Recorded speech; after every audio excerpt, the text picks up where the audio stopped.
কারণ বাঙালি জাতি আজকে সারা ভারতবর্ষের মধ্যে নির্যাতিত, নিপীড়িত, নিষ্পেষিত। আজকে বিভিন্ন এনআরসির নামে, সিএর নামে, আর তারপর এসআইআর নামে বিভিন্নভাবে আমাদেরকে হয়রানি করা হচ্ছে। যেমন আজকে থেকে কত সালে 60 লক্ষ মানুষকে মারা হয়েছিল, 43 সালে 60 লক্ষ বাঙালিকে মারা হয়েছিল। এবার আবার শুধু পশ্চিমবাংলার বুকে 60 লক্ষ মানুষের ভোটাধিকার বাতিল করা হয়েছে, তাদের ব্যাংক অ্যাকাউন্ট ফ্রিজ করা হয়েছে, তাদের জায়গা সম্পত্তি ফ্রিজ করা হচ্ছে। এভাবে আমরা আর কত নির্যাতিত হবে? আমাদের কারণে, বাঙালি জাতির কারণে ভারতবর্ষ থেকে ব্রিটিশরা বিতাড়িত হয়েছে। আজকে আমরা নেতাজি সুভাষচন্দ্র বসুর পরিবারে দেখছি নোটিশ যাচ্ছে। আজকে রামকৃষ্ণ মিশনের প্রধান যিনি সন্ন্যাসী, উনার নামে নোটিশ যাচ্ছে। এ কী আরম্ভ হচ্ছে ভারতে? তার প্রতিবাদে আজকে আমরা বাঙালির আন্দোলন। তাই আমরা দাবি জানাবো আপনাদের মাধ্যমে, যাতে আমরা এই নির্বাচনে জয়ী হতে পারি। আশা করি আমাদের মানুষ উপেক্ষিত করবে না, কারণ সকলের দেওয়ালে পিঠ লেগে গেছে। এই দেওয়াল থেকে আর সরতে পারবে না, বিশাল দেওয়াল। তাই আমরা উত্তরণের জন্য এই আন্দোলন চালিয়ে যাচ্ছি।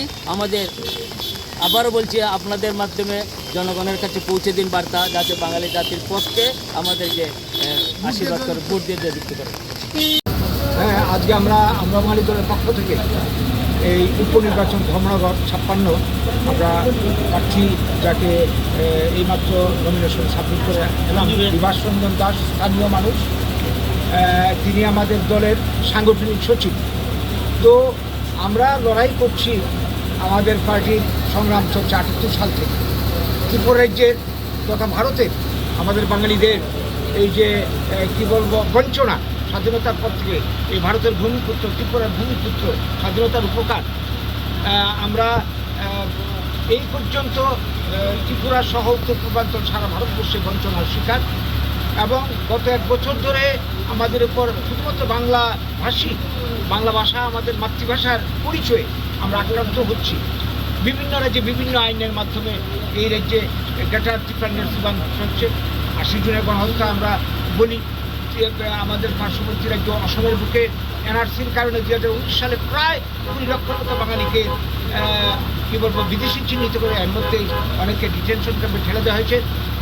এখন যে প্রক্রিয়াটা আগামী দিনে আমরা দেখছি, এই যে এসআইআর এর নামে নতুন করে যে জিনিসটা চলছে, সমস্ত ডকুমেন্টস থাকা সত্ত্বেও নাগরিকত্ব থেকে শুরু করে বিটি আমাদেরকে বিদেশি চিহ্নিত করা হচ্ছে। এই যে একটা রাজনৈতিক চক্রান্ত, এর বিরুদ্ধে আমাদের লড়াই, আমাদের অধিকার প্রতিষ্ঠার জন্য লড়াই, আমাদের যে বঞ্চনা স্বাধীনতার পর থেকে এই বঞ্চনা অবসানের জন্য লড়াই, আমাদের সাংবিধানিক অধিকার প্রতিষ্ঠার জন্যে।